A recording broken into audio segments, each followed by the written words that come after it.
నిన్న మేము ఒకటే మాట్లాడామండి. మాకు విశ్వప్రసాద్ గారు మాకు నోటీస్ ఎందుకు పంపించారో మాకు తెలియదు. మేము ఏదన్నా ఛాంబర్కి మేము నోటీసులు పంపిస్తాం, ఛాంబర్ ద్వారానే మాట్లాడుతాం తప్ప మాకు డైరెక్ట్గా మాకు పంపడానికి ఎవరికి అధికారం ఉండదు. మేము ఏదన్నా ఛాంబర్తో మాట్లాడతాం. కాబట్టి అదిగాక వారు లీగల్గా కోర్టుకి వెళ్ళారు కాబట్టి ఆ కోర్టు జడ్జిమెంట్ వచ్చేంతవరకు కూడా మేము ఆ కంపెనీకి కానీ ఆ విధులకు కానీ వారి యొక్క షూటింగ్లకు కానీ మేమైతే హాజరు కావాలని చెప్పి తెలియజేస్తున్నాం.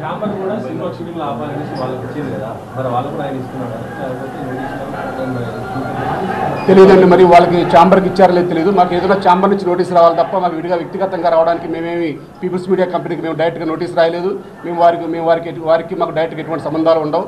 దయచేసి వాళ్ళు ఇచ్చిన దాన్ని ఏదైనా కోర్టులో ఉంది కాబట్టి 366/2025 మన సివిల్ కోర్టులో వేశారు. ఆ కోర్టులోనే తేల్చుకుంటాం.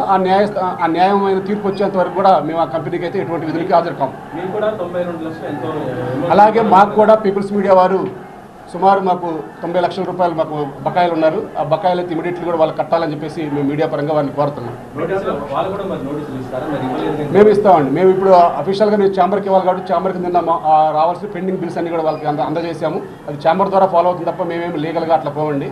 మాకు ఏదైనా ఛాంబరే ఫైనల్ కాబట్టి ఛాంబర్ వారు ఏ నిర్ణయం తీసుకున్నారో చెప్పిన తర్వాత మా తదుపరి నిర్ణయం ఆ కంపెనీ మీద మేము చెప్తాం. అంటే మీరు ఏదైనా ఛాంబరే మాకు ఫైనల్ నిర్ణయం అని చెప్తా ఉన్నారు.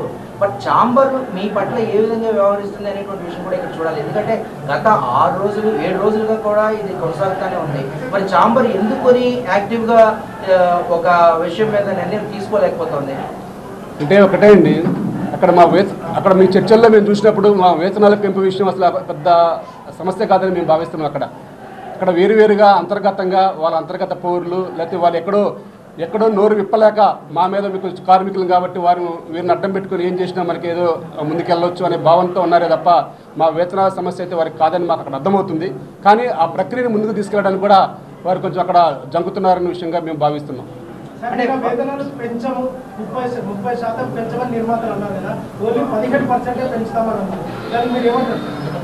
మేము దానికి కూడా వాళ్ళు 15% అన్నప్పుడు మేము చెప్పామండి. ఇప్పుడు 20% ఇవ్వండి, 2 years తర్వాత 10% ఇవ్వండి అని చెప్పాము. అది మాట్లాడతా అని చెప్పారు.